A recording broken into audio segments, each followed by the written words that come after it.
ચિક્કાર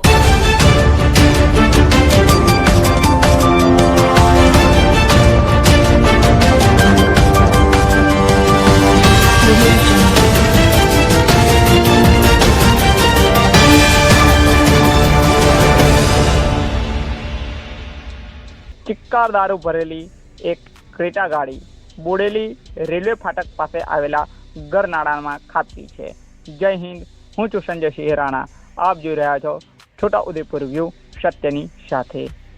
ભારતીય બનાવટના વિદેશી દારૂ ભરેલી એક ક્રેટા ગાડી આજે સવારે લગભગ 8 વાગ્યાના સુમારે રેલવે ફાટક પાસે આવેલા ગરનાળામાં ખાબકી છે।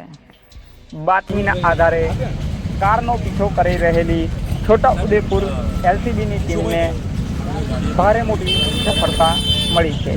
છોટાઉદેપુર તરફથી આવતી દારૂ ભરેલી ક્રેટા ગાડીનો પીછો કરી રહેલા એલસીબી સ્ટાફે ઢોકલિયા રેલવેના ગરનાળા પાસે ગાડી આડી કરી દેતા ચાલકે ભાગવા જતાનો પ્રયત્ન કરતા ગાડી રિવર્સ લેતા ભાગવા જતા ગાડી નાળામાં ખાબકી છે। સવારના લગભગ 8 વાગ્યાના આરસામાં આ બનાવ બન્યો હતો। ભારતીય બનાવટનો વિદેશી દારૂ ભરેલી ગાડી G25J5652 નંબરવાળી ક્રેટા ગાડીના ચાલકે આગળ એલસીબી સ્ટાફે આડસ ઊભી કરી લેતા ગાડી રિવર્સમાં લઈને ભાગવા જતા ગાડી નાળામાં ઉતરી પડી હતી। દારૂ પકડાયેલ ગાડીના ચાલક ગોરધનભાઈ માલસિંહભાઈ રાઠવા આત્રોલીના રહેવાસી કુંડા ફળિયામાં રહે છે। તાલુકો જિલ્લો છોટાઉદેપુર।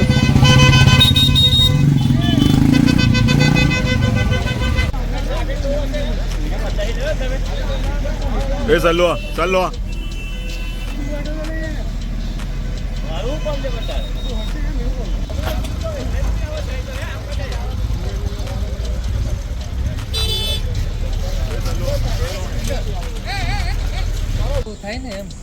ભરતભાઈ આવો મારે તમારી નોકરી નહીં એટલા વર્ષે રિપોર્ટિંગ કરું છું। 4-5 વખત ચાવી ચાલુ બંધ કરો ને, ડીઝલ નાખો ને તો તમે 4-5 વખત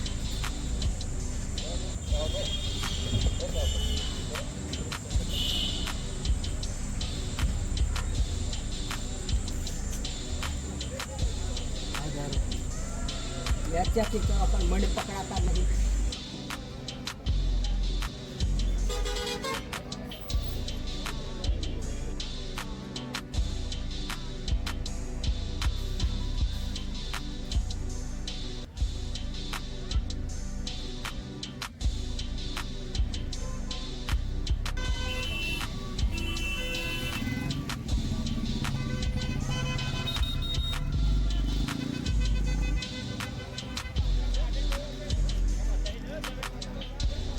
ચાલો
ચાલો